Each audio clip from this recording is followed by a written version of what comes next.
Hi friends.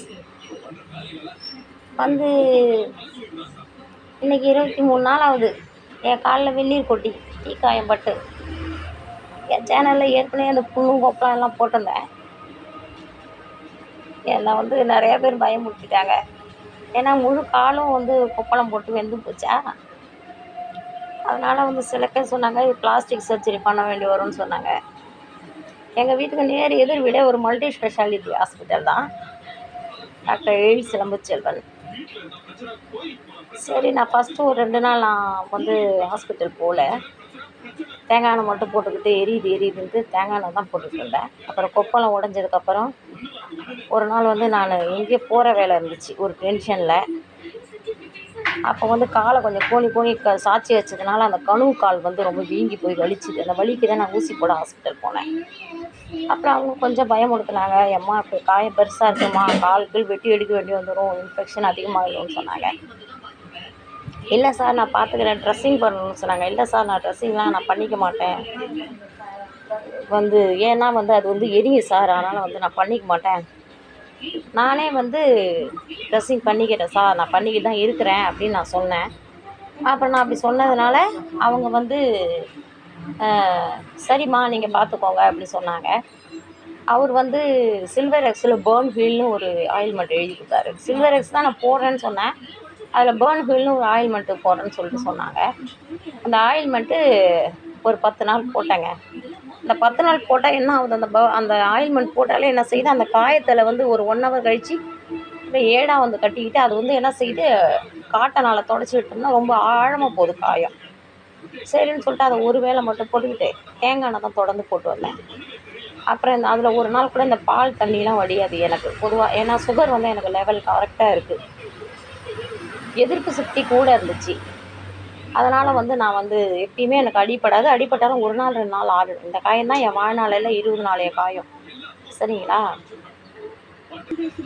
அதுக்கப்புறம் வந்து நம்ம அடிக்கடி நம்ம வெளியில் போய் தான் ஆகணும், நம்ம தனியாக இருக்கிறவங்க அப்படின்னு சொல்லிட்டு நான் நிறையா அழைச்சதுனால அன்றைக்கெலாம் கால் வலி கணுவு வலி அதிகமாகிடுச்சு, வீங்கிடுச்சு கணுவு ஒரு பக்கமாக நடந்ததால். அப்புறம் இதோட வந்து மொத்தம் வந்து 14 ஊசி போட்டிருக்கோம், அந்த தீக்காயத்துக்கு ஆறவும் வலிக்கும். அதுக்கப்புறம் வந்து 3 நாள் மாத்திரை எழுதி கொடுத்தாங்க. ஒரு நாளைக்கு வந்து 9 மாத்திரை. அதே ரொம்ப ஹர்ட் ஆகிடுச்சு, உடம்பெல்லாம் அப்படியே காதாலெலாம் அனலாக வர ஆரம்பிச்சிச்சுங்க. ரொம்ப கஷ்டப்பட்டுட்டேன். ஒரு நாளைக்கு 10 இளநீ குடித்தா கூட அனல் தீரவே இல்லைங்க, கால்லையும் எரியுது, ரொம்ப கஷ்டப்பட்டேன். ஒரு வழியாக அப்புறம் அந்த 3 நாள் மாத்திரை மட்டும் சாப்பிட்டுட்டு, இனிமேல் கெமிக்கல் உள்ளே போச்சுன்னா, மெடிசன் உள்ளே போச்சுன்னா கிட்னி ஃபால்ட் ஆகிடும்னு சொல்லிட்டு வெறும் இயற்கை வைத்தியம் தான்.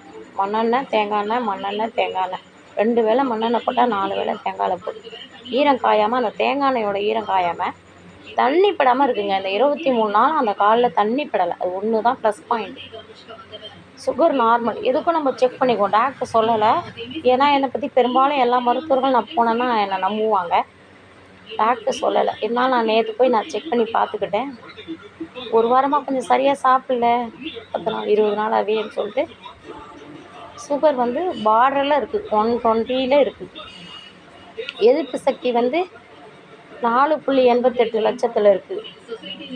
ஹீமோக்ளோபின் வந்து 8க்கு வந்திருக்கு. அந்த ரிப்போர்ட்டு நான் இது கூட ஆட் பண்ணுறேன். அதனால் வந்து இந்த மாதிரி காயங்களை வந்து ட்ரீட் பண்ணும்பொழுது மருத்துவர்கள்ட்டே போனோம்னா அவங்க ரொம்ப நம்மளுடைய கஷ்டங்களை பார்க்காம ரொம்ப ஆழமாக்கிடுவாங்க அந்த காயங்கள்ன்ட்டு என்னோடய கான்செப்ட்டு. நம்ம உடம்பை நம்ம தான் பார்த்துக்கணும், மருத்துவர்களை விட நம்ம உடம்புல நமக்கு தான் அக்கறை இருக்கணுன்றதால தான் நான் இந்த காணொலியை பதிவு செய்கிறேன்.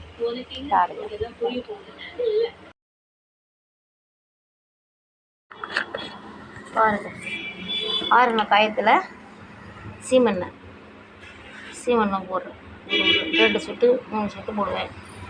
ரெகுலராக போடுறேன். டெய்லி 2 வேளை சீமெண்ணெய், 4 வேளை தேங்காய் எண்ணெய் போட்டுட்டு வேறு எதையும் கையை வைக்கக்கூடாது, நோண்டக்கூடாது. அப்போ தான் இந்த காயம் வந்து செப்டிக் இல்லாமல் நல்லா ஆறிடும். சரிங்களா? 2வது வந்து நல்லா கவனிச்சுக்கோங்க, நான் வந்து இப்போ எனக்கு வந்து சுகர் வந்து நேற்று டெஸ்ட் பண்ணால் 120 தான் இருக்குது. ஓவராக சுகர் இருக்கிறவங்க, ஓவராக சீழ் பிடிச்ச காயத்திலலாம் தூக்கி சீமெண்ணெயை உங்களுடைய பாடியோட எதிர்ப்பு சக்தி தன்மையை பொறுத்து தான் நீங்கள் சீமெண்ணெய் யூஸ் பண்ணுறதுல இருக்குது. சரிங்களா? அப்புறம் நீங்கள் சொன்னீங்க நான் போட்டேன்னு வந்து என்கிட்ட சொல்லக்கூடாது, இதுக்கு வந்து பொறுப்பு தரப்போம். சரிங்களா? ரொம்ப நொதித்தல் இருக்கிறவங்க, எதிர்வினை சக்தி இல்லாதவங்கெல்லாம் வந்து இந்த மாதிரி சீமெண்ணெய் யூஸ் பண்ணக்கூடாது. ஆனால் இதுவும் ஒரு வகையான பெட்ரோலியம் ப்ராடக்ட் தான். வேசலைன்லாம் பெட்ரோலியம் ப்ராடக்ட்டு தான். தைலங்கள் எல்லாம் பெட்ரோலியம் ப்ராடக்ட் தான்.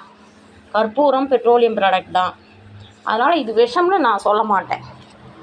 இதில் வந்து எளிதில் தீப்பிடிக்கக்கூடிய பொருள் அதிகமாக இருக்குன்றது மட்டும்தான். இதுவும் ஒரு இயற்கையில் கிடைக்கிற பொருள் தானே.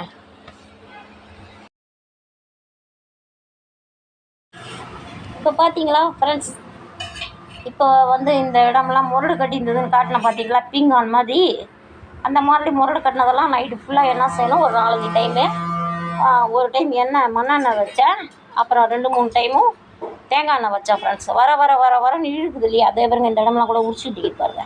அதனால் இழுக்காமல் இருக்க எண்ணெய் வச்சுட்டே இருக்கேன். ஒன்றுமே இல்லை, சீமெண்ணெய் மண்ணெண்ணெய் 2 வேளை மண்ணெண்ணெய் வச்சா ஒரு நாளைக்கு 4 வேளை தேங்காய் எண்ணெய் வைக்கிறேன், அவ்வளோதான். இப்போ இது பாருங்கள், நைட்டெல்லாம் அரிச்சிக்கிட்டே இருந்துச்சு, நம்மன்னு தேய்ச்சிக்கிட்டே இருந்து உச்சி எடுத்துகிட்டு பாருங்கள். இப்போ பாருங்கள் இந்த இடம்லாம் ஆறிக்கிட்டு வந்துருச்சு.